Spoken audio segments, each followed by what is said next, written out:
Matter of fact, the U.S. is even threatening Ukraine because Ukraine, for the past few days, they've been trying ways to bomb refineries in Russia and all of that. And the U.S. have told them straight up, look, man, in this crisis where oil prices are going up, you try. It's not going to be only Russia fighting you. We will fight you, even if it's not allowed. You better not touch anything that has to do with gas and oil. So Russia doesn't have to do much anymore. On the side of Israel, the demand is that Israel will have to leave Lebanon. They'll have to sign a two-state agreement for the Palestinians to have their own state. They'll have to leave Syria, and they'll also have to leave the Yemen, because it is being reported that the reason why Israel recognized Somaliland is because they want to open a military base in that country so that they can fight Yemen, the Houthis most importantly.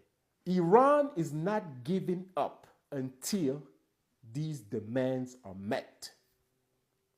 Now keep in mind, it is Russia that advised Iran to take the route that they are taking now when it comes to hitting a military base, when it comes to driving the price of oil up. Because you have to understand the difference between the US, Israel, and Iran is that the US, when they bomb countries, their thing is to bomb indiscriminately. They bomb innocent people, they bomb civilian facilities.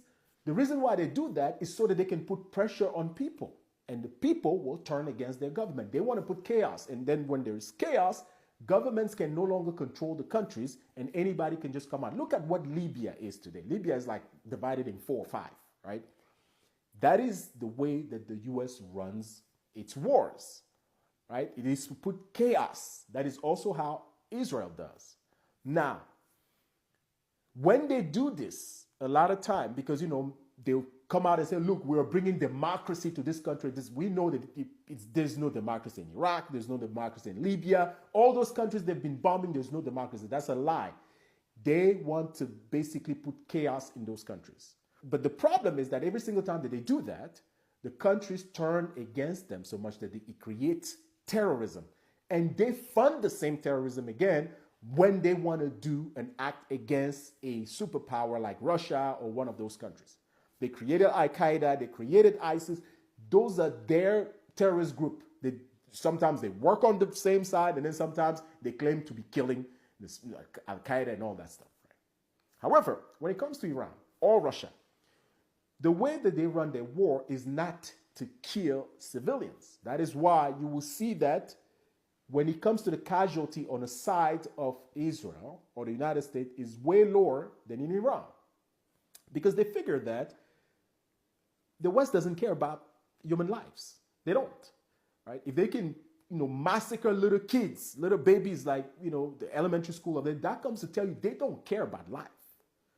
So there's no need to try to hit them, by trying to kill civilians. The most important thing is to drive the people crazy, right? Look at what they're doing in Israel. They're constantly running to the shelters. They don't have time. They could be, somebody could be taking a shower. He has to cut the water and run to the shelter. And it is beginning to frustrate the population. That is why you see the government coming out and saying, look, we got to stop this, because Iran knows how to get them. All you need to do is frustrate the people. That's why Iran will send, maybe a dozen of missiles, completely different from what they were doing during the 12-day wars. That is because of Russia. Russia told them, look, that's how we've been driving Ukrainians crazy.